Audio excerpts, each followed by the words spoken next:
I was driving my older brother. He lives in Virginia now, so it was like a year ago.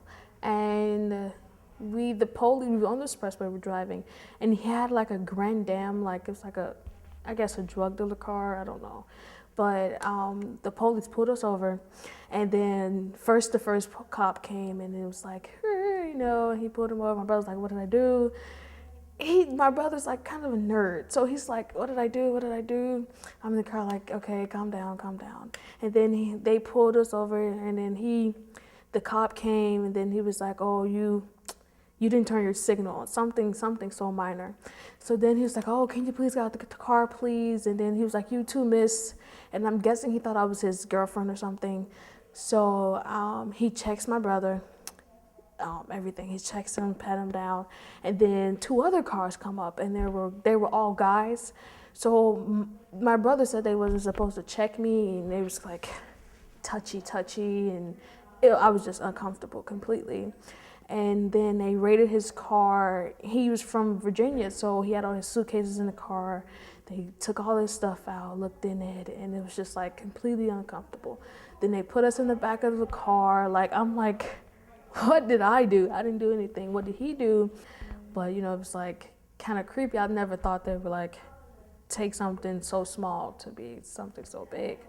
It was just a mess to me. So they was like, it's $100 fine. So my brother, he had $100 on him, so he paid them, but they didn't give him a receipt. So it was like, now that I'm like older, I'm like, oh, it's a scam or something. It was like, oh, $100. They all got in their car, pulled off happily, and me and my brother like, wow, what's that? Yeah, it's crazy. I've never had to get out the car.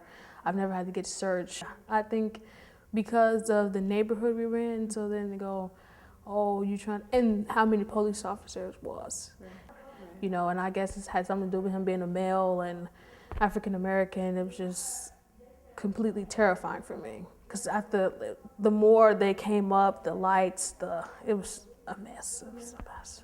Crazy. Is that what all police are like? Is that what they're supposed to do? And it was just, I just completely saw them differently now. Because my uncle's, he's a police officer, and I always thought they were okay, here to save the world and, stuff like that. But that was just like a moment that changed my life for them. Like, could it have been much worse? When it comes to authority, I have to think about my future. It's going to go on my, my record and a lot of stuff, No, that's why I'm kind of glad I met you guys today, because this is like a way to voice my opinion without having any harm, I guess, in a good way. Yeah. Instead of me reacting then, I can react now in a more positive, more forceful way. Help someone else who might react like me.